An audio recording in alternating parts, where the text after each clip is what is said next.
बंधु, आज का विषय है यह कुंडली। 13 फरवरी 1992 को इनका जन्म हुआ है। प्रातःकाल 5:55 पर इंद्रप्रस्थ, दिल्ली में, भारत में। और आइए इनकी कुंडली देखते हैं और जानने का प्रयत्न करते हैं। मुख्य प्रश्न इनका था संतान से संबंधित। इनकी संतान नहीं हुई। यद्यपि विवाह को अधिक समय नहीं हुआ है, विवाह फरवरी में ही हुआ है इसी वर्ष, क्षमा कीजिए, विवाह पिछले वर्ष फरवरी में हुआ है। आइए देखते हैं, लेके चलते हैं इनकी कुंडली की ओर। इनका मकर लग्न है। मकर लग्न के स्वामी शनि होते हैं, स्वयं इसी राशि में विराजमान है। बहुत प्रबल, बहुत अच्छी बात है। इसी राशि में विराजमान होने से लग्न में ये इनके गुणों में बढ़ोतरी करेंगे। क्या गुणों में बढ़ोतरी करते हैं? शनि जब लग्न में विराजमान होते हैं, न्यायप्रिय व्यक्ति होता है, झूठ नहीं बोलता है, अन्याय को पसंद नहीं करता है, सत्य को पसंद करता है। ब्राह्मण प्रिय भी होते हैं ऐसे लोग, ब्राह्मण को चाहते हैं, ब्राह्मणों से प्रेम करते हैं। लेकिन यहाँ समस्या है। पहली बात ये कि सूर्य के द्वारा शनि अस्त हो गए, लेकिन उतने अस्त नहीं हुए। कारण कि सूर्य स्वयं 29 डिग्री पर जाके पहुंच गए। सूर्य स्वयं अस्त है। दूसरा, मंगल के साथ शनि बैठ गए और मंगल इनका प्रबल शत्रु है और मंगल और इनमें घमासान चल रहा है, गर्मा गर्मी चल रही है। लेकिन मंगल स्वयं 2 डिग्री पर है, तो उतना बुरा प्रभाव नहीं हुआ।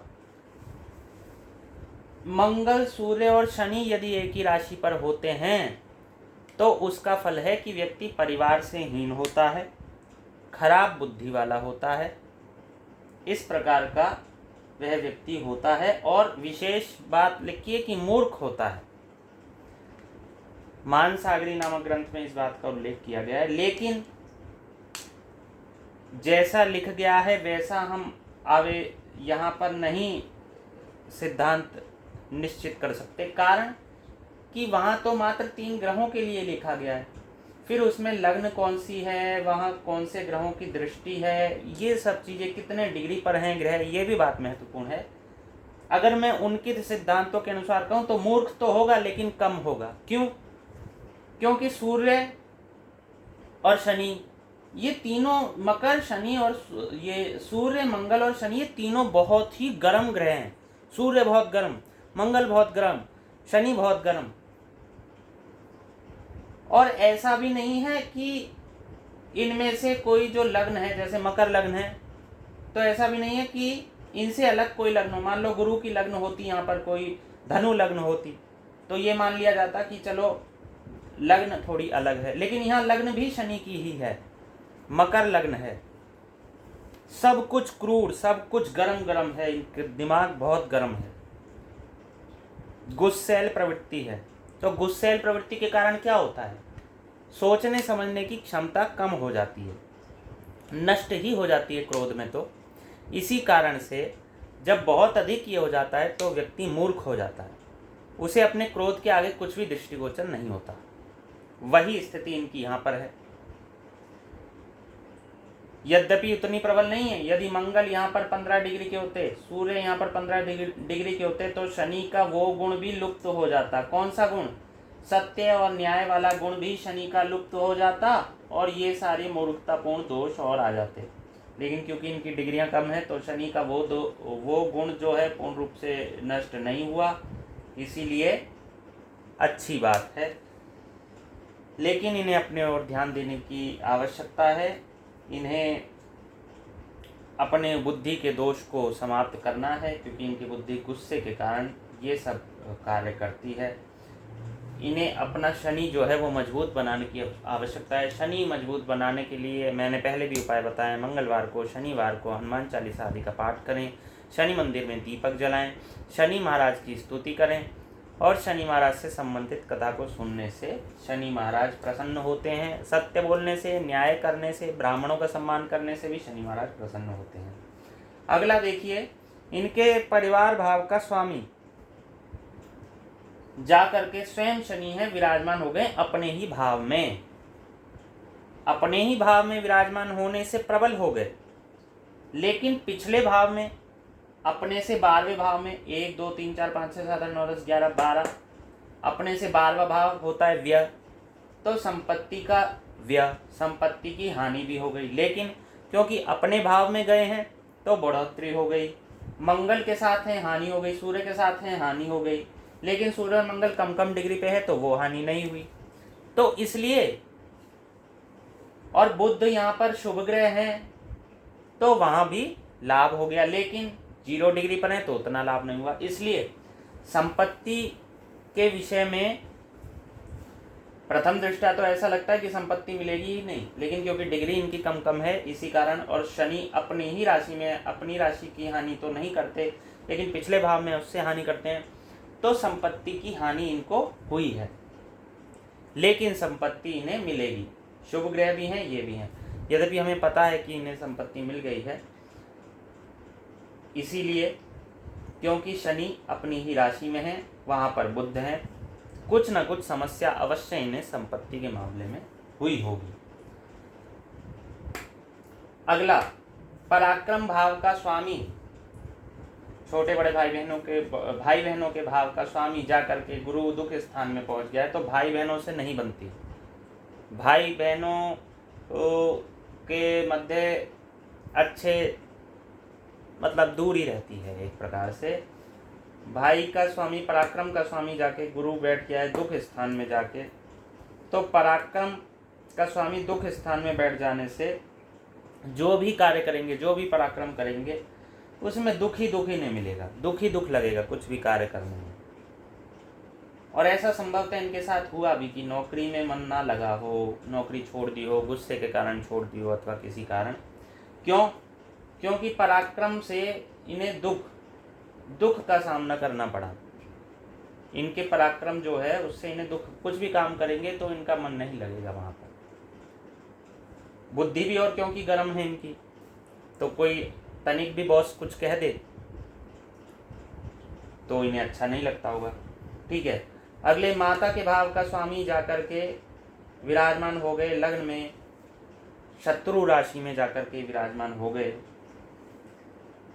तो माता का भाव के स्वामी शत्रु लग्न में विराजमान हो गए, लेकिन मंगल स्वयं माता के भाव को देख रहे हैं, अपनी ही राशि को देख रहे हैं, इसलिए माता का सुख तो प्राप्त है इन्हें।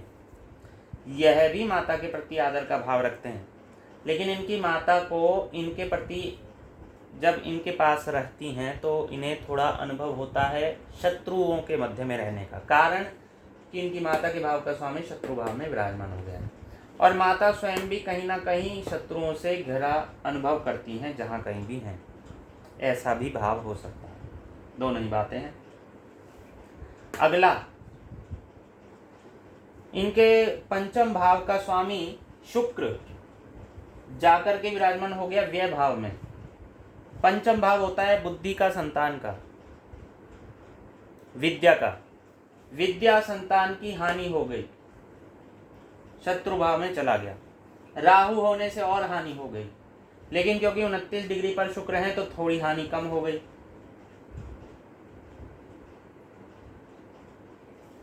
गुरु की दृष्टि होने से शुक्र को थोड़ी सी राहत मिली, यद्यपि गुरु राहत नहीं देंगे क्योंकि गुरु के लिए शुक्र शत्रु हैं, लेकिन शुभ ग्रह तो शुभ ग्रह ही होता है ना, उसकी दृष्टि शुभ होती है। अगर यही ग्रह क्रूर ग्रह होता तो बहुत स्थिति बुरी हो जाती, लेकिन ऐसा कोई चिंता की बात नहीं है। तो संतान भाव का जो स्वामी शुक्र है वो जाकर के शत्रु राशि में विराजमान होने से इनकी संतान को हानि है, और चंद्रमा यहाँ शुक्ल पक्ष का विराजमान है, इसलिए शुक्र की राशि में है, सम राशि में विराजमान है, न्यूट्रल होकर विराजमान है, ना दुख है उसे ना सुख है। इसी कारण से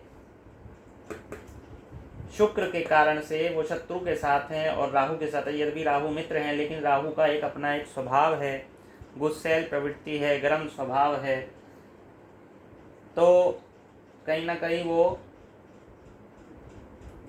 शुक्र और राहु के कारण संतान की प्राप्ति नहीं हो रही है।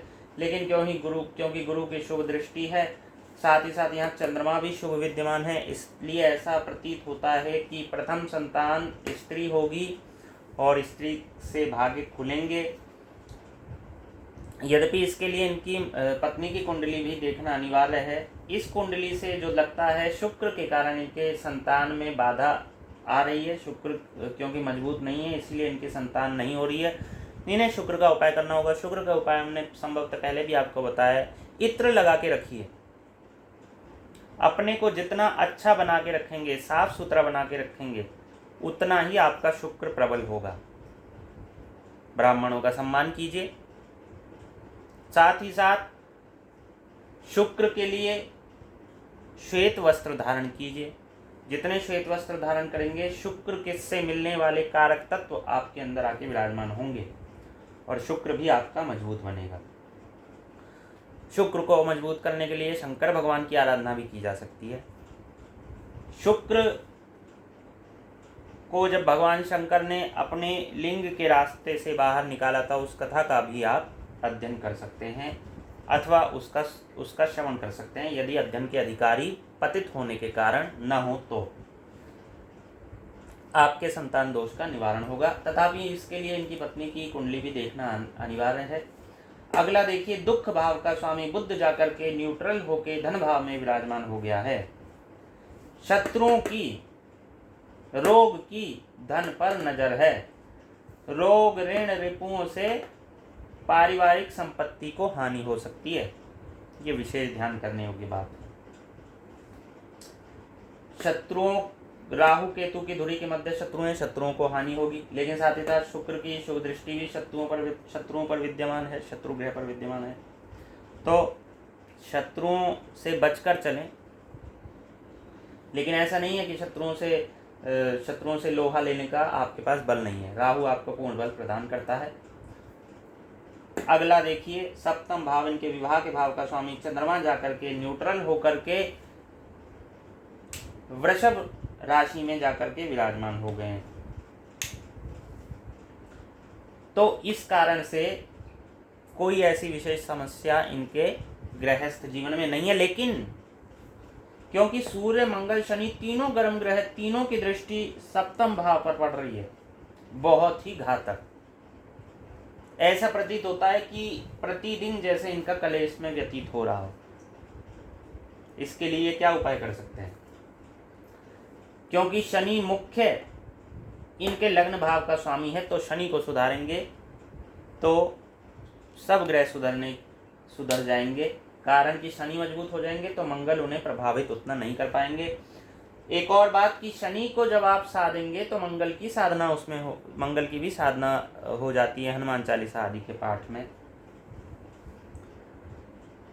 इसलिए सप्तम भाव के लिए शनि का उपाय अवश्य करें। अगला दिखाते हैं, अष्टम भाव का स्वामी जो कि प्रतियोगिता के भाव का स्वामी है, वो जाकर के आयु के भाव का स्वामी जाकर के विराजमान हो गया लग्न में।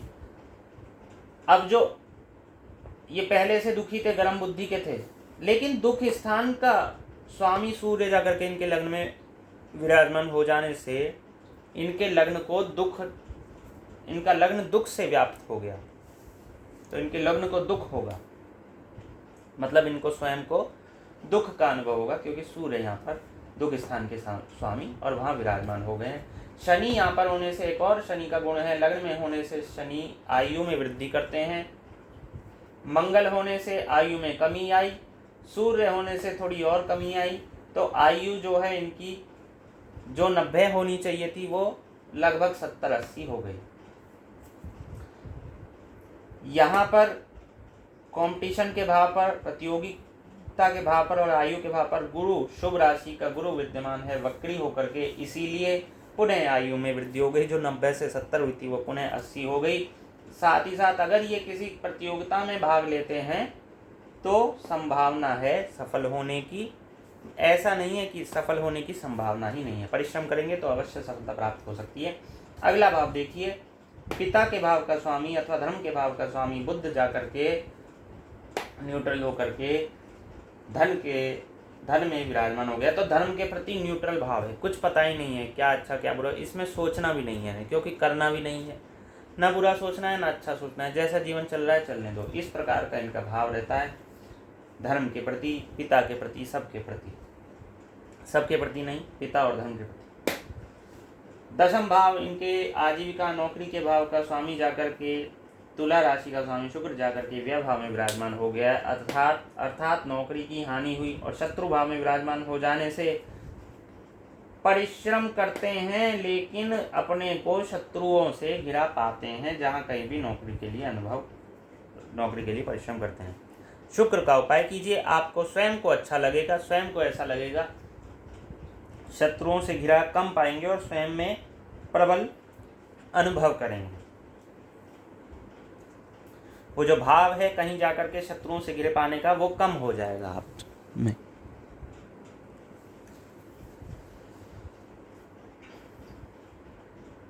गुरु की दृष्टि शुक्र पर होने से क्या होगा? परिश्रम किया, परिश्रम का स्वामी दुख में गया, लेकिन फिर भी क्योंकि ये खर्चे वाले स्थान को, शुभ स्थान को देख रहा है और नौकरी के भाव वाले भाव के स्वामी को देख रहा है, इसी कारण से गुरु शुभ दृष्टि रखता है तो खर्चा होगा, लेकिन बराबर आता भी रहेगा खर्चे को करने के लिए। अगला इनके व्यापार के भाव का स्वामी अथवा लाभ के भाव का स्वामी, आय के भाव का स्वामी मंगल जाकर के लग्न भाव में विराजमान हो गया है शत्रु शनि की राशि में। तो ये जीविका का कोई भी साधन कर लें, इसे उनमें ऐसा ही अनुभव होगा कि जैसे कि मैं शत्रुओं से घिरा हुआ हूँ। अच्छा तो यही है कि नौकरी करेंगे तो अधिक अच्छा रहेगा। कारण उसका यह है कि क्योंकि गुरु की शुभ दृष्टि इस पर है, मंगल पर किसी की शुभ दृष्टि नहीं है। यद्यपि मंगल और सूर्य साथ हैं, लेकिन दोनों स्वयं सूर्य के साथ मंगल होने से स्वयं अस्त हो जाते हैं। इसीलिए इन्हें ध्यान देने योग्य बात है, अपने गुस्से पर नियंत्रण करना है। हनुमान चालीसा आदि का पाठ करेंगे, गुस्से पर नियंत्रण होगा। प्रयास करें कि 100 बार हनुमान चालीसा का जाप करें, ऐसा सोचते हो कि मेरे गुस्से का निवारण हो, मैं अपने क्रोध को शांत कर सकूं। महीने में एक बार हनुमान चालीसा का पाठ करें तो बहुत उत्तम है। और विशेष रूप से शनि और मंगल की दशा अंतर्दशा में तो अवश्य ही करना चाहिए। ये दशाएं हैं, मंगल की दशा तो इनकी जा चुकी, राहु की भी दशा जा चुकी। गुरु के अंदर जब भी मंगल और शनि की दशा आएगी उस समय इनको ये उपाय अवश्य करना है अथवा करवाना है किसी योग्य ब्राह्मण से। इनके व्यय के भाव का स्वामी गुरु जाकर के दुख स्थान में विराजमान हो गए और व्यय भाव को ही देख रहे हैं, अपने ही भाव को देख रहे हैं, इसलिए व्यय करने में इन्हें कोई भी समस्या का सामना नहीं करना पड़ेगा। आजीविका के लिए समस्या का सामना करना पड़ेगा, लेकिन व्यय के लिए कुछ ना कुछ कहीं ना कहीं से आता अवश्य रहेगा। शुक्र भी यहाँ विराजमान है, वह भी शुभ ग्रह है, इसीलिए व्यय का स्वामी जो शुक्र है वहाँ भी कुछ न कुछ शुभता अवश्य रहेगी। राहु होने से वहाँ अनुचित वस्तुओं पर व्यय होगा, व्यसनों पर व्यय हो सकता है, मदिरापान पर व्यय हो सकता है, मांसाहार पर व्यय हो सकता है, धूम्रपान पर व्यय हो सकता है। शुक्र होने से ऐसे धर्म पर व्यय हो सकता है जो कि विपरीत प्रकार का हो। आज की दृष्टि में कहूँ तो जैसे बलि प्रथा, वर्तमान में कलयुग में बलि प्रथा निषेध है, तो बलि प्रथा यदि आप करते हैं और आप अपने को धर्म युक्त कहते हैं तो ऐसा कहना थोड़ा कठिन है। तो ये थी इनकी पूरी कुंडली। और बंधुओं, यदि आप भी अपनी कुंडली हमारे माध्यम से दिखाना चाहते हैं तो विस्तार में दिए गए, डिस्क्रिप्शन में दिए गए संदेश पर ध्यान दें। उस में दिए गए ईमेल पते पर हमसे आप संपर्क कर सकते हैं। हमारा संपर्क सूत्र वहाँ पर दिया गया है। ईमेल आईडी है harshsharmapathak@gmail.com। धन्यवाद। जय श्री